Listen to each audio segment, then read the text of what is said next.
I used to birth the robe loom to make my seamless robe.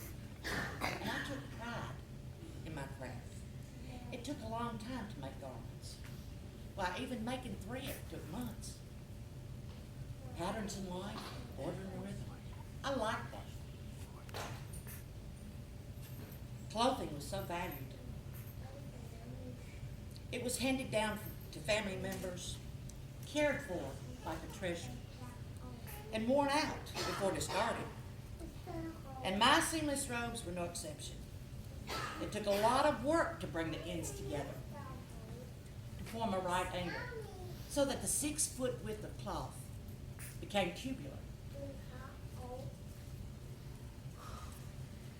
After that, it just needed to be trimmed and finished, to be worn as a tunic.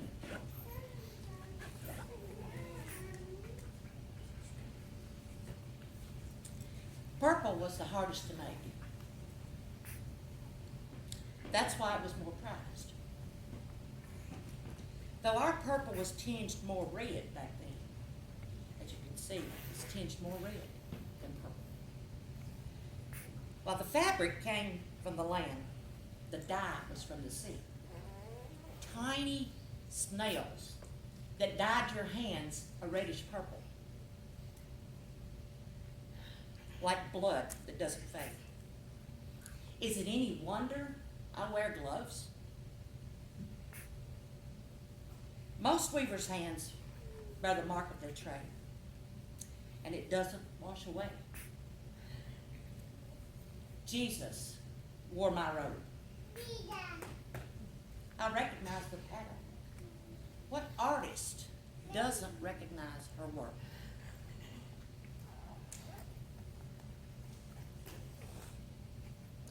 Why did he wear mine? Why did I have to be a part of this? A part of this disorderly, violent death? How could they cast lots over his robe while he watched? It was a mockery that my work was treasured more than the life that wore it. What clothing could there be for the king of criminals? Our king wasn't allowed to wear the purple. Did you know the irony of my seamless robe? A seamless robe was considered to be without flaw, symbolic of God's perfection. How I mocked Jesus then for wearing it. How I understand why now. Even more irony for you. The soldiers didn't take the robe apart because it was believed tearing apart a seamless robe would be offensive to God.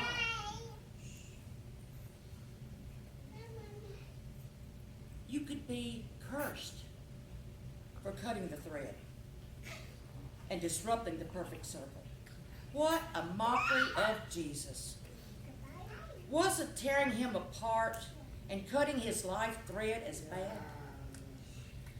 Wasn't mocking his dying offensive as well? I didn't want to be a part of this. I didn't ask to have stain upon my hand. I go back and forth about this all the time. My life in full circle back to that seamless robe. I gave Jesus mockery. He gave me mercy. I wish the pattern of my life were different. My life a different thread. Look at what I gave Jesus, and look at what he gave me.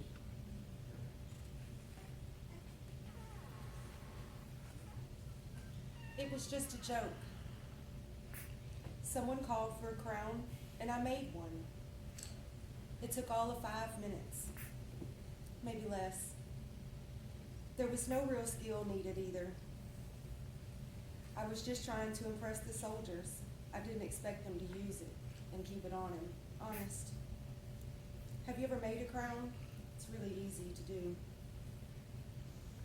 My kids like the ones made out of flowers, but branches are easier to weave than stems. I can tell you how to do it. You take a young branch, about the size around of your finger, and about the length of your arm. You break it off, and then you wrap the ends around each other a few times as if tying a knot.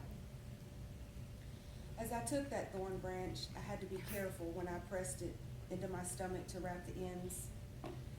Then it took only a moment to weave the other two thorny pieces around the first to finish. I actually tried it on my head before handing it to the soldier because it was all supposed to be funny. So funny. I thought about what's funny when I saw my crown on Jesus' head. It's funny that crowns are supposed to be the symbols of power and authority, but this one mocked the King of the Jews. Thorns are a symbol of sin, you know. Remember how Adam was cursed when he left the garden for his sin, with thorns growing instead of grain? Thorns represent the fall of man, the curse of his sin.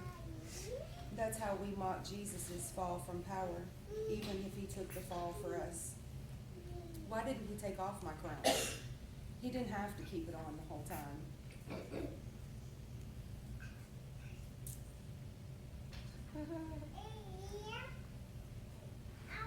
I didn't want him to keep wearing it.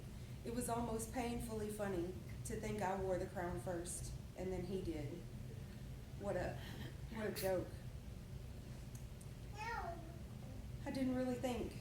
It was just something I made, something I gave him spur of the moment. You had to be there to understand. He gave me mockery, and I gave him mockery, and he gave me majesty. For my crown of thorns, he gave me his crown of glory. I remember that I even pricked my fingers on the thorns, but I still kept on weaving that stupid crown. It was all part of the bloody joke. The crown was a living branch, plucked from the branch of Jesse's tree. Thorns, curses, jokes. Yet he wore my crown. He wore my sins. Look at what I gave Jesus, and look at what he gave me. Leather has many uses. Tents, clothes, shoes, armor. I made them all. That's what I do. Before the discovery of the tannins, did you know the ancient Hebrews were some of the first people credited with using oak bark to tan leather? Even when beaten, or before beaten, leather was very hard and unyielding. It was so soft that it made you forget that it was once animal skin that was part of the living thing. But even when it was soft, it didn't take us long to figure out how to make weapons out of it. Bowstrings, ropes, and whips. The leather that was beaten so soft and flexible, it sting like a snake. Even worse, it would rip when bits of metal were attached to the ends of it. Did you know that the scourges at the ends of these were called scorpions? I felt like one sometimes as I caressed the leather that made these whips. It was odd that we worked so hard and so long to make something so soft, just to whip somebody. Think about it. An animal sacrificed its life so that we could help take the life of another. Whips, scourges, legal ways to lash out. Did you know the Jewish law only allowed 40 lashes? It actually only allowed 30, just in case of a miscount. It was not the pleasant thing I did with my trade. Scourging was considered half death, a way to torture someone that came as close to killing them without actually doing it. Unlike Jewish law, Roman law had no lash count. They could inflict as much pain on one as possible. But now you gotta remember, Jesus was Jewish, but the Romans would beat him. And of course, I made mine for the Romans. Leather might be soft, but we are not. I do not deserve it, but I take it. Because my sins have beaten me, and I need someone to beat them. Look what I gave Jesus. Look what he gave me.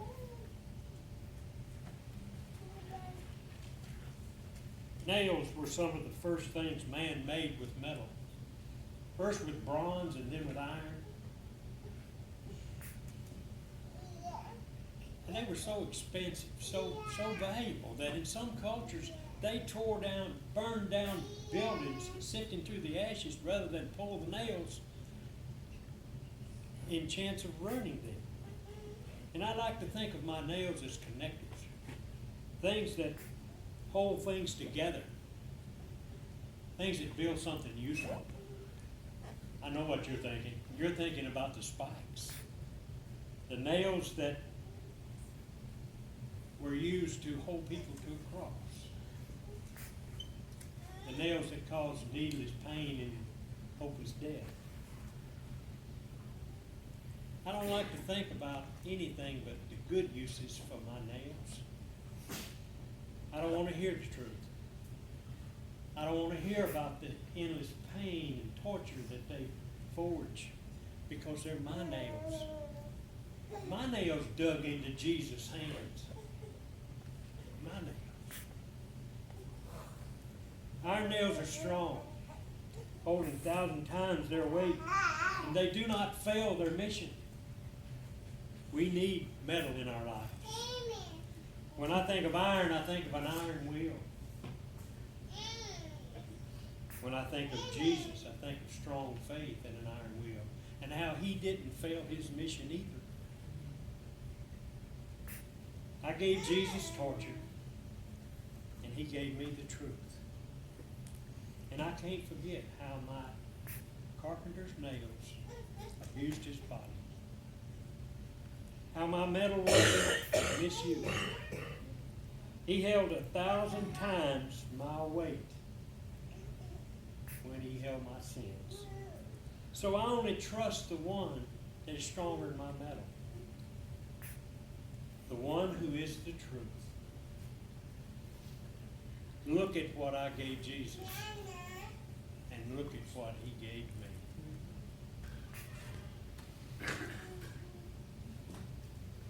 Don't look at me like that. I had to make the cross.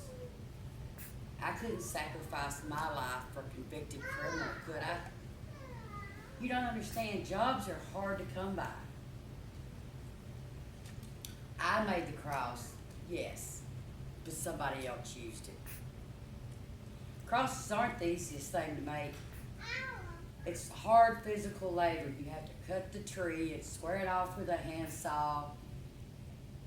You know, they take time. This little model took a lot of time. Just imagine how long the real one took.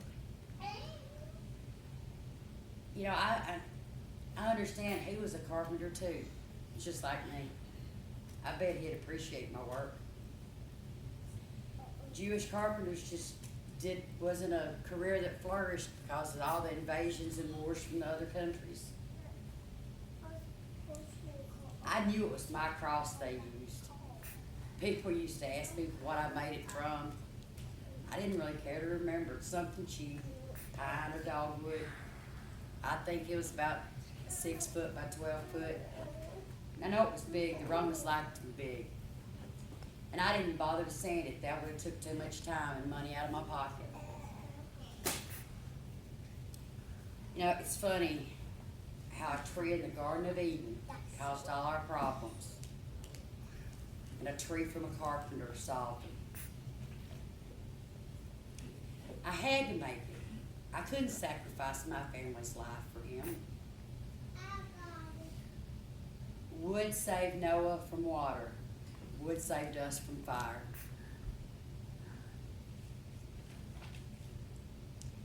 I cannot take away what I did or what I made, but he can.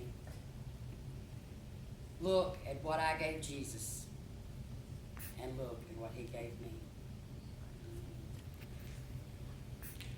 In the beginning, God created the heavens and the earth and everything in it. Stones are a part of that creation. When the stone is chiseled free from the earth, I feel like I'm touching a piece of history. Maybe even the stones that were there from the beginning of time. They are timeless, immovable objects of a very powerful creation. They've been set into place until I create with them, much as my Creator first did. I give them a new life, a new purpose, maybe even the one God intended from the beginning. I shape and decide where and how a stone will be used. My tools chip away at the hardness with all of my strength and my will and my skill behind hammer and wedge. Just like my Creator fashions me. You know, it takes a long time to fit a stone to a groove that will seal a tomb. Not only do wealthy families expect you to cut a family tomb into solid stone, but then they want a stone bed with pillows at the head and feet. And then they want a 2-ton stone shaped so that when it's rolled into place, it won't easily move. I even flattened the bottoms of my stones so they won't easily roll away. I made the stone. The one that sealed Jesus' tomb. The one to seal his fate. But he wasn't supposed to be in that tomb. You see, his family was hard up. The poor were typically buried in the ground. His family was not even from Jerusalem. So he should not have been behind my stone. It was a family tomb for a very wealthy family, a Jerusalem-born family.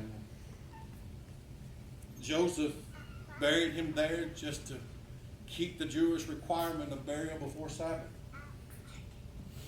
Like Jesus' first surrogate father, Joseph adopted him into his family, if only for a little while.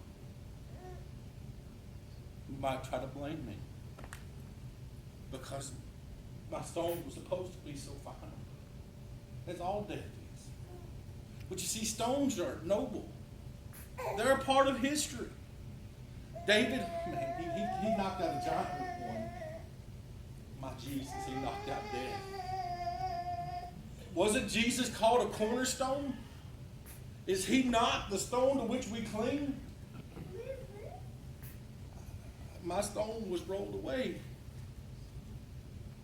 What a powerful testimony of such a wonderful salvation.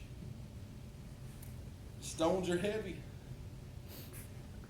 Not nearly as heavy as my heart. Everything in creation we threw with him. From plant to animal to the very stones he created. I gave him death. But he gave me deliverance. I tried to keep him in when nothing keeps him out. I know that these stones have to cry out with me. Look at what I gave Jesus. And look at what he gave me.